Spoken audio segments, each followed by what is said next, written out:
በዲን መርህ ውስጥ ህይወቱን የማይመራ ሰው ምን ሊሆን ይችላል? ጋጥ ወጥ ነው የሚሆነው።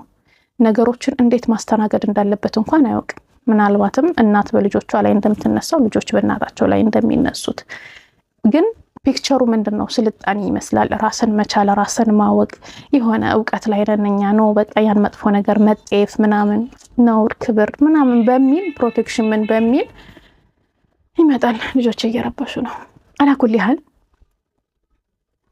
ምን አለ መሰላችሁ የዲን መርህ የሌለው ሰው ችግሮቹ እንዴት ማስተናገድ እንዳለበት፣ ህይወቱን እንዴት መምራት እንዳለበት፣ ነገሮቹ እንዴት መቅረፍ እንዳለበት፣ የእናቱን ሐቅ፣ የአባቱን ሐቅ፣ የራሱን ሐቅ፣ በነፍሱ ላይ ያለውን ሐቅ ማወቅ ያልቻለ ሰው፣ ከዲኑ ጋር ኮንታክት የሌለው ሰው እንዴት ነው ሊሆን የሚችለው? እኛ አልহামዱሊላህ ለዛ እኮ ነው አላህ በእስልምና ልቆናል ስንል ወሬ አይደለም፣ በተግባር በእለት ተእለት ህይወታችን ውስጥ የምናከናውናቸው ነገራቶች ከዲናችን ጋር ማስጠጋት አለብን።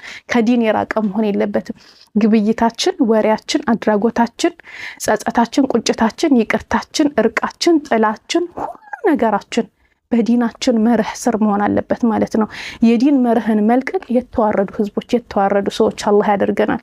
ሰዎች ያለፈ ታሪካቸው እጅግ በጣም የጠቆረ ይሆናል።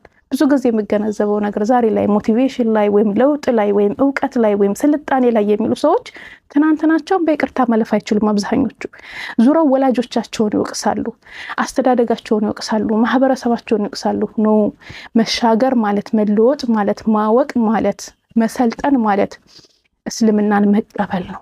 ያን እስልምናሽን ስትቀበይ ትናንትናሽን አራክፈሽና ታጥበሽ በንጹህ ተብለሽ ንጹህ መንገድ ትጀምሪያለሽ።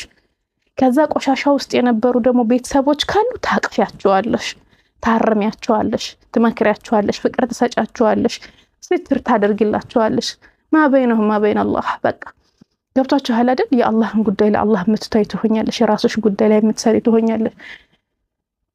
ባጭሩ ጋጥ ወጣት ሆኖ ዲን አልባ ሰው ውስጡ ከላይ የፈለገ ነገር ቢሆን ውስጡ የተራቆተ ነው፣ ውስጡ የተራበ ነው።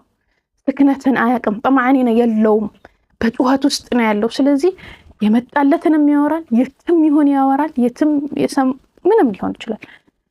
ለዛ ነው እኛ ጋጥ ወጥ አይደለም። ከነ ምናምናችን አላህ ሰጥሮና እምላችሁ መርህ አለን። በመርህ ተረዱኝ።